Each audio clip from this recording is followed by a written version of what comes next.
정책이 행복이다. 정책이 미래다. 정책 없는 정치는 헛것이다. 한국 미래회의가 준비한 한국의 미래를 위한 특이한 정책 6가지. 첫 번째, 미친 집값 해결 순서. 오늘 첫 번째로 미친 집값을 어떻게 해결할 것인가. 우리 박준모 운영위원과 조영곤 사무총장 모시고 얘기를 진행하겠습니다. 네. 박준모 의원님, 네. 미친 집값 어떻게 해결할 수 있습니까? 예, 뭐 간단하죠. 간단합니다. 하기가 어려워서 그렇지. 집값 가격 문제는 가격이 높다는 공급을 늘려야죠. 네. 네, 당연한 거 아니겠습니까? 근데 이제 그동안 어떻게 했습니까? 주택 공급을 규제했죠. 주택 많이 갖고 있으면은 뭐 계약시 해가지고 거래 자체를 또 규제했죠. 거래도 규제해야 되고 공급도 규제해야 돼 집값이 안 오를 수 있겠습니까? 그러니까 지금 집값을 바로 잡으려면 일단은 공급을 늘리는 것부터 해야 됩니다. 그럼 공급을 늘릴 때 필요한 게 택지겠죠. 택지를 어디서 구하느냐 이게 문제가 되는데 지금 생각 외로 우리나라에는 공공택지가 굉장히 많고 택지라고는 할 수 없죠. 이제 공유지가 굉장히 많고 그다음에 서울시만 해도 공유지가 굉장히 많습니다. 지금 이제 한국미래회의에서 우리가 발간한 정책 책자에 보면은 서울시의 한 25% 정도가 공유지로 되어 있습니다. 시유지로. 네, 그러면 그 시유지를 우리가 충분히 활용한다면 얼마든지 우리가 직장과 등교에 편리한 그런 수도권 내에 주택을 많이 공급할 수 있다 이렇게 나올 수 있고. 기대가 됩니다. 예. 그러면 조영곤 사무총장님, 서울시의 국공유지 현황이 어떻습니까? 일단 저는 이번 자료를 조사하면서 저 스스로가 놀랐는데요. 네. 남산공원, 네. 네, 뭐 공유지입니다. 용산공원, 남산공원보다 좀 큽니다. 용산공원요. 네네, 공유지입니다. 예. 올림픽공원, 아. 월드컵공원, 그리고 서울 주변을 둘러싼 온갖 산들 다 저 공유지고요. 그것만 있는 게 아닙니다. 민간 소유하고 있으면서 민간이 소유하면서 개발 제한 구역으로 묶인 그린벨트로 묶인 곳도 많이 있습니다. 예. 서울에 아파트 지을 곳이 없다라고 하는 그 관행처럼 들리는 얘기가 실은 아파트 지을 공간이 제법 있었다는 거죠. 공유지가요.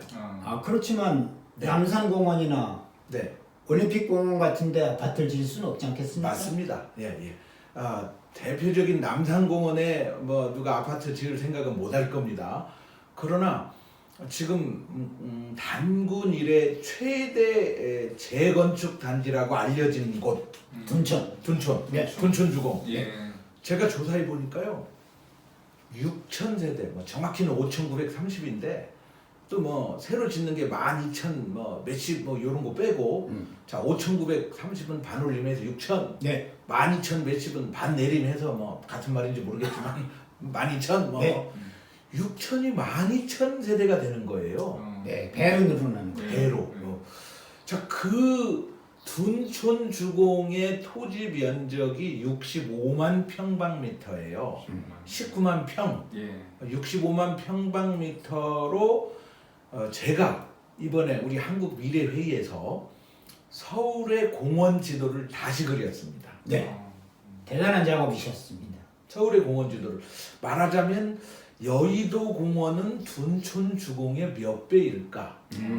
제가 이 작은 표를 예. 아예 선명하게 화면에다가 지금 네. 띄워드릴까 하는데요. 네. 제가 봐야 돼서 다 기억을 못해서 예, 그렇죠. 몇 자료가 가지 많으니까. 사례만 말씀드리면 상암 월드컵 공원의 크기는 둔촌 주공 12,000세대를 짓는 둔촌 주공의 3.7배. 와.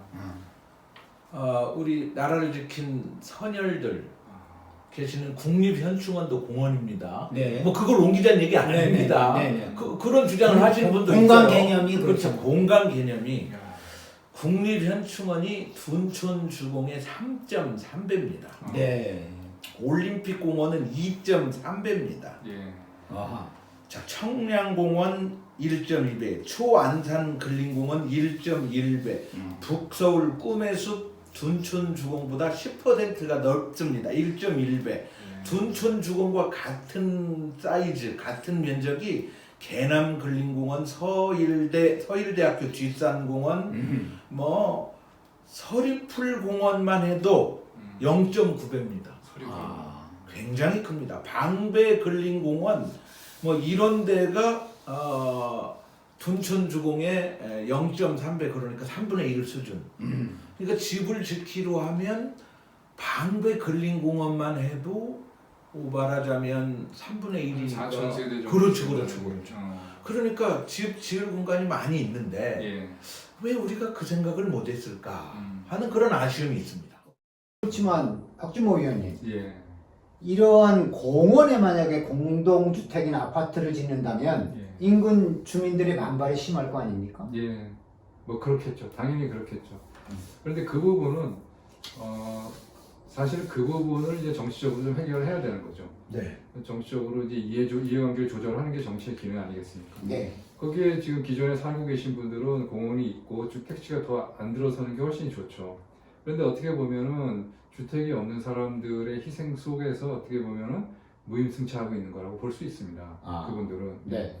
그러면은 본인들은 그걸로 인해서 여러 가지 혜택도 누리고 또 집값도 상승되고 여러 가지 효과를 누리는데 그 대신에 그분들의 이익과 집이 없어서 저쪽 변방으로 밀려 나가야 되는 사람들의 희생을 생각할 때 어느 쪽이 더 큽니까? 그러니까 우리가 이런 것은 사회적으로 공론화해서 이해관계를 좀 조절할 필요가 있죠. 그리고 그걸 하는 게 정치. 네.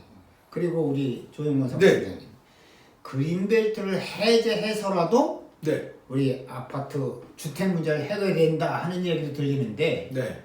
서울은 산이 많아서 네. 그린벨트와 산과의 관계를 생각해 본다면 어떻게 분석하십니까? 일단 서울 하나만 바라볼 때는 이게 이럴까 저럴까 확신이 잘 안 들어요. 그런데 제가 이번에 저 화면으로 보여드리겠습니다. 세계 주요 도시를 구글 지형도를 통해서 살펴봤어요. 네.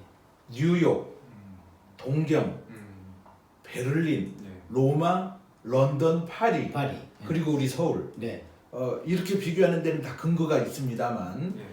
비교해 보니까 대부분 7개 도시 중에 서울을 제외한 나머지 도시들은 둘러싼 산맥이 없어요.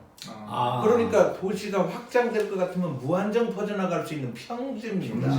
그러니까 그린벨트를 만들지 않으면 그 조금 더 싼 데로 막 도시가 퍼져나가는 거죠.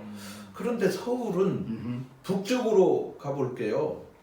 청와대 뒷산, 북악산, 뭐 북악산, 네, 북한산, 네. 인왕산, 무슨 도봉산, 산, 도봉산, 수박산. 굉장히 많습니다. 예.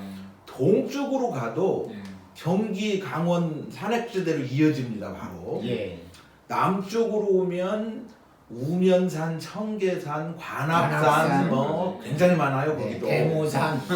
그렇다고 서쪽으로 가자니 공항 2개에다가 바닷가로 이어지기 때문에 서울은 그린벨트가 지정하지 않아도 자연스럽게 조정이 된 거예요. 그러니까 그린벨트와 상관없이 그 도시 팽창 욕구가 그린벨트를 넘어 저 위에 의정부, 그린벨트 넘어 수원, 용인, 뭐 안산, 안양, 그린벨트 넘어 의정부, 뭐 이렇게 곳곳으로 개발이 됐거든요.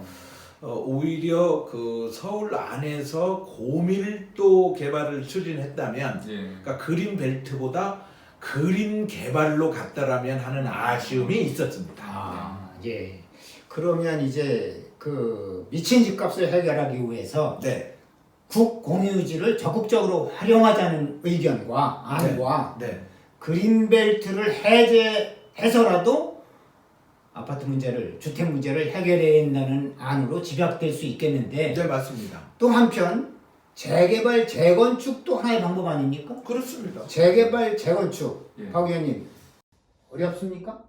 그게 뭐 사실은 그게 좀 수월하게 간단하게 이루어질 수 있다면은 그게 일단은 우리가 가장 먼저 쉽게 생각할 수 있는 해법이죠, 사실은. 네. 그러니까 또 없는 땅을 새로 만드는 것보다는 있는 땅에 새로 짓는 게. 그런데 불행히도 우리가 겪어온 바에 의하면은 사실은 재개발 재건축 조합 또 이게 허가가 나서 재건축이 될 때까지 시간이 굉장히 많이 걸리고 그 사이에 이번에 겪는 것처럼 둔촌주공처럼 공사비가 천정부지로 오른다던가 원자재 값이 올라서 네. 그럴 경우에는 건설사 시행사 그다음에 뭐 건설사 시행사는 뭐 건설사에 편하죠. 자기들은 중간에 건설 중단하고 있으면 되니까. 근데 거기 조합원들이나 또 시행사는 말할 것도 없고 또 금융기관도 그렇고 굉장히 힘든 상황이 돼버리죠. 그러니까 지금 둔촌주공 보시듯이 지금 거기 조합원들은 지금 별 혜택이 아니라 지금 거의 지금 본전 정도밖에 되지 않지 않습니까?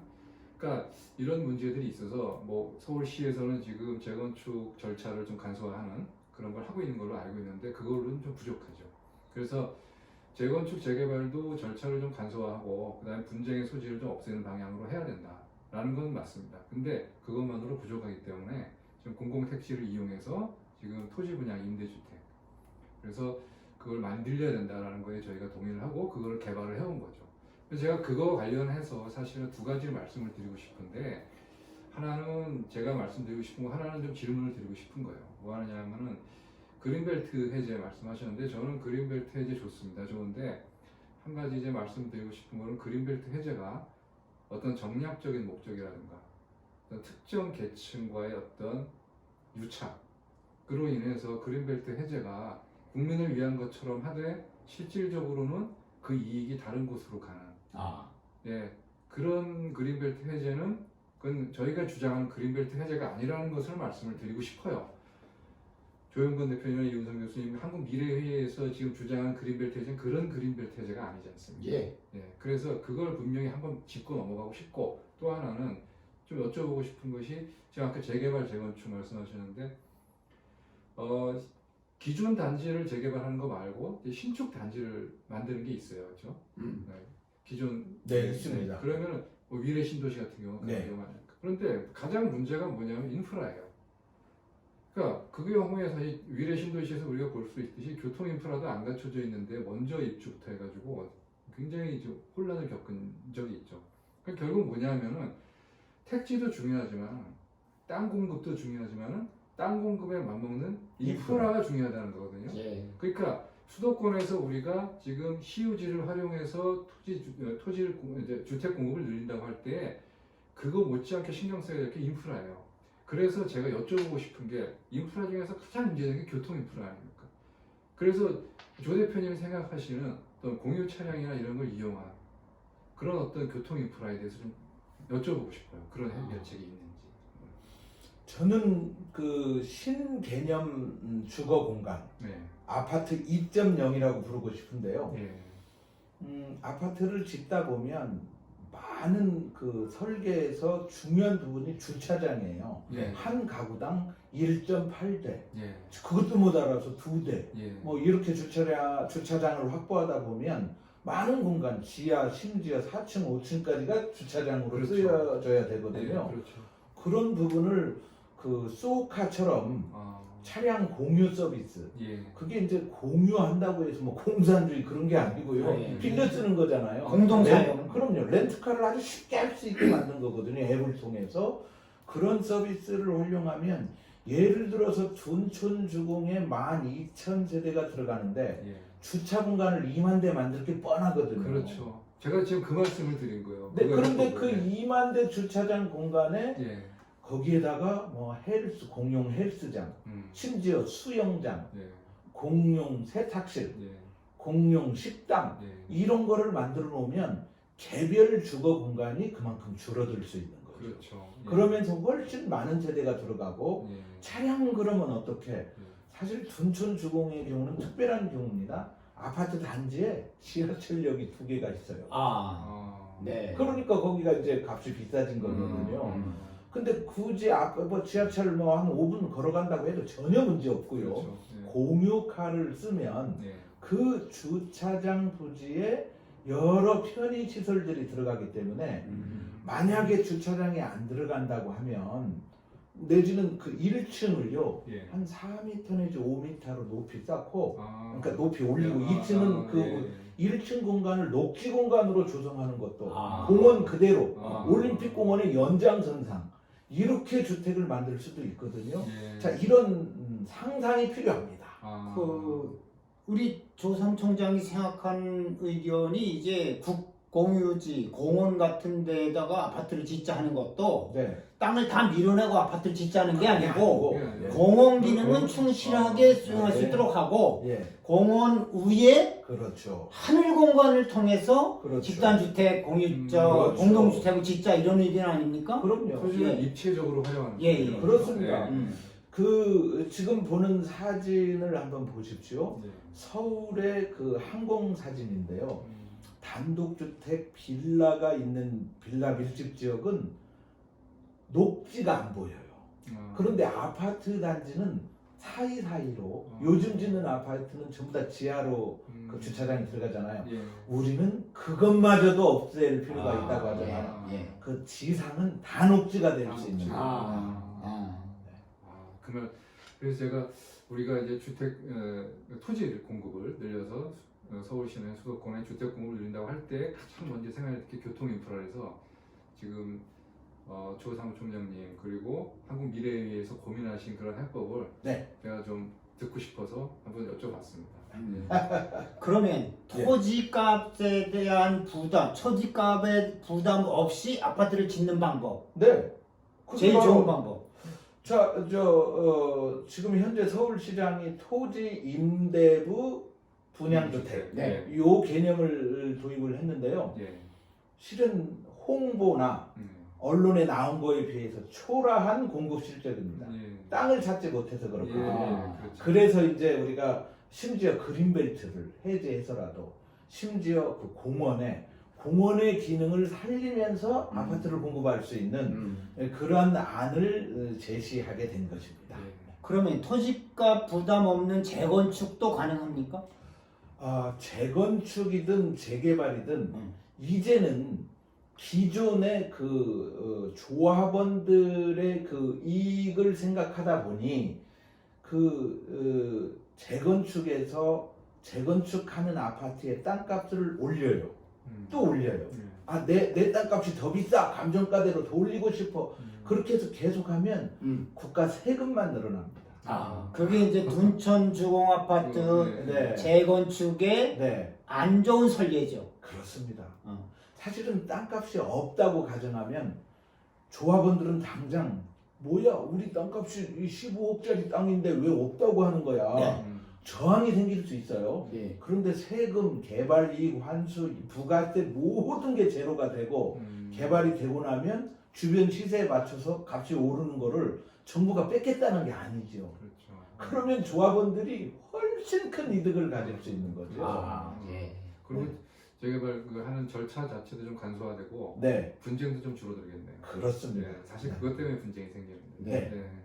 그러니까 서울의 우리나라의 미친 집값 문제는 네, 서울의 주택 공급이 늘어야 한다. 예. 네. 그래서 문재인 정부 초기 때처럼 집값이 지금의 반으로 조정이 돼야 된다. 맞습니다. 경착륙 되더라도 네, 그렇게 해서 이 미친 집값 문제를 해결해야 된다.